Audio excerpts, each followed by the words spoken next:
I'm here with Professor Steyn at the ICGN Hakama Conference in Dubai. Welcome, Professor. Thank you very much. Nice being here. Nice to have you. How would you define cultural competence? Well, cultural competence, I can either define it in a long academic way or just give you a very simple way in which we describe it as practitioners. Cultural competence really, in a nutshell, is the ability and the willingness of different cultures to learn from one another.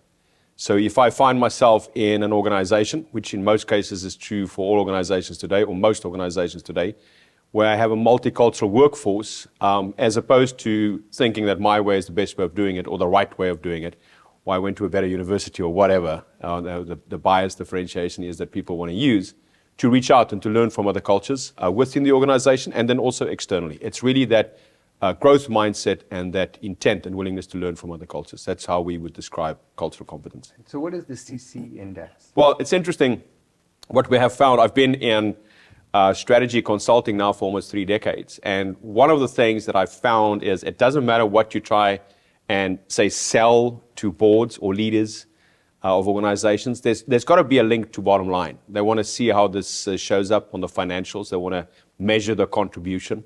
Even though the idea might sound like a nice idea, let's develop our people, which is noble, but they want to measure it. So there's been a lot of talk around culture. How do I change the culture of an organization? How do I become more culturally competent or sensitive? The question is, how do we measure it? So what the index is, it's brand new research, hot off the press. The book on cultural competence as an intrinsic strategic advantage was published by Routledge less than 4 weeks ago, authored by myself and Dr. Wada Hanem Al-Hashmi. The index is a way of measuring cultural competence. So we literally take a number of variables, we measure it in practice based on how people are internally working with one another in an organization, and also externally, how do I work with government agents, how do I work with my joint venture partner maybe, local suppliers, international suppliers, how do I work with my market. It's actually possible to measure it.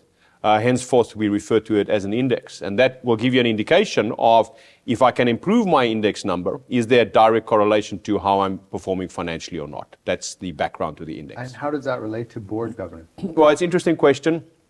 Again, from the research, even if we look, for other ports of origin, all change initiatives in organizations need to be driven from the top down. It starts with leadership and it has to be implemented through governance structures. So the idea would be to have something like a cultural competence index, which is a tangible, measurable behavioral tool, which can then be implemented via your corporate governance structures, policies, standards, alongside the other elements that you typically measure through and implement through corporate governance. And how long has the CC index been around? Well, I'm glad that you're asking that question. We're actually very proud to say that this is the first of its kind.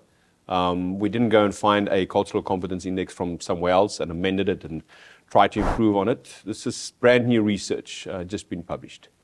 Oh, congratulations. Those are insights from Professor Steyn. Thank you so much for coming. Pleasure. Great to hear from you. Thank you very much.